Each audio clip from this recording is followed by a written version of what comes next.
tentu bahkan sebelum anak-anak kita punya usia, sudah selayaknya kita sebagai orang tua mengenalkan Al-Quran kepada diri kita sebagai orang tua, karena itulah yang akan menjadi jalan bagi anak-anak kita untuk mengenal Al-Quran.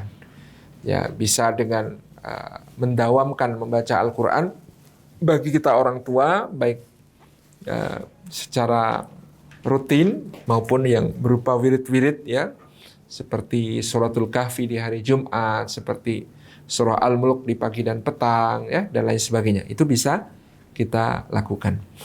Jadi ketika anak sedang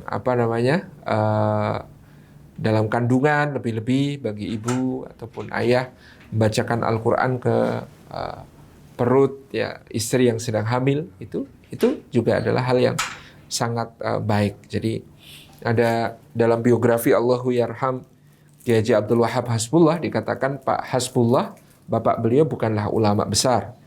Tetapi ketika ibundanya dilamar, beliau memberi syarat, nanti kalau saya hamil, saya ingin dihatamkan membaca Al-Quranul Karim setiap bulan 10 kali. Sehingga kalau bisa 100 kali hatam di anak saya ini. Jadi 3 hari sekali hatam, 3 hari sekali hatam dibacakan di perut si ibu. Nah, maka itu dipenuhi permintaan tersebut, dan yang lahir adalah Allahu Yarham Kiai Haji Abdul Wahab Hasbullah yang kita kenal sebagai ulama besar, arsitek di balik berdirinya Nahdlatul Ulama dan perjuangan pergerakan kemerdekaan yang luar biasa. Nah, maka tidak ada kata terlambat juga bagi ayah dan bunda semuanya untuk mengenalkan Al-Quran.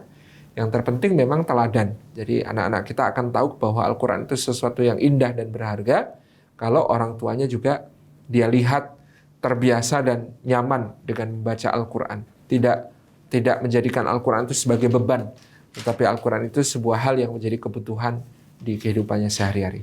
Lalu pelan-pelan kita bisa ajarkan hafalan-hafalan pendek kepada mereka, ya, surat-surat yang bisa mereka hafal. Karena untuk hafal tidak harus bisa membaca. Ini Bapak Ibu bedakan antara membaca Al-Quran dengan menghafal Al-Quran. Rasulullah SAW tidak pernah bisa membaca huruf-huruf hijaiyah, tapi beliau hafal Al-Quran. Beliau diajari oleh Jibril bukan dengan cara membaca huruf-huruf, tetapi dengan cara dibacakan kemudian ditirukan.